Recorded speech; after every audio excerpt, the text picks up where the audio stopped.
How to use the school report.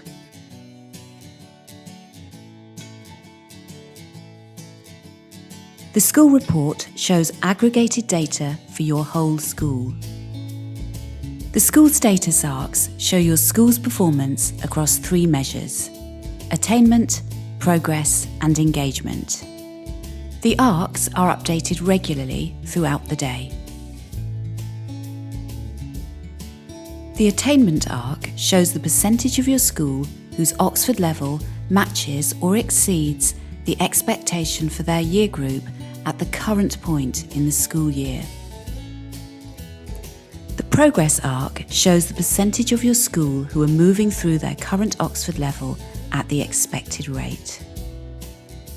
The engagement arc shows the percentage of your school students who have logged in at least once during the past 7 days. You can see the same data by class by clicking on the class name.